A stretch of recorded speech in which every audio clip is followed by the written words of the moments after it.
सत्यवादी राजा हरिश्चंद्र की कहानी। सत्यवादी महाराज सूर्यवंश में त्रिशंकु बड़े प्रसिद्ध राजा हुए हैं। उनके पुत्र हुए महाराज हरिश्चंद्र।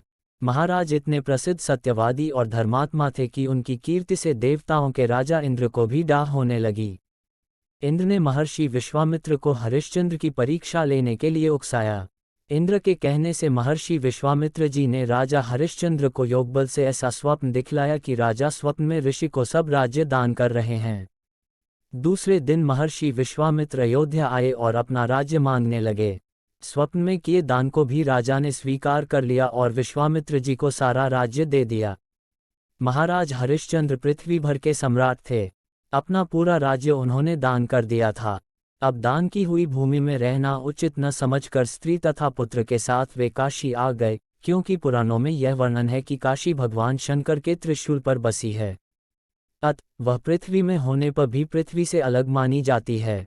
अयोध्या से जब राजा हरिश्चंद्र चलने लगे तब विश्वामित्र जी ने कहा, जप तप दान आदि बिना दक्षिणा दिए सफल नहीं होते।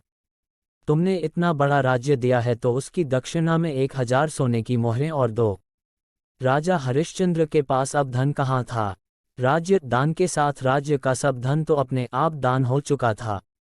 ऋषि से दक्षिणा देने के लिए 1 महीने का समय लेकर वे काशी आए। काशी में उन्होंने अपनी पत्नी रानी शैव्या को एक ब्राह्मण के हाथ बेच दिया। राजकुमार रोहिताश्व छोटा बालक था।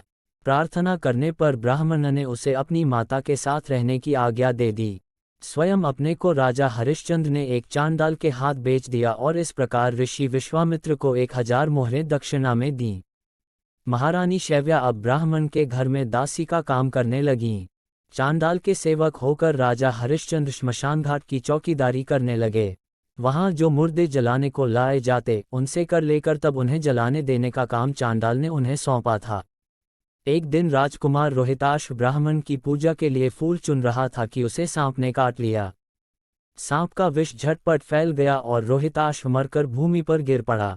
उसकी माता महारानी शैव्या को न कोई धीरज बंधाने वाला था और न उनके पुत्र की देह शमशान पहुंचाने वाला था। वे रोती बिलखती पुत्र की देह को हाथों पर उठाए अकेली रात में शमशान पहुंची।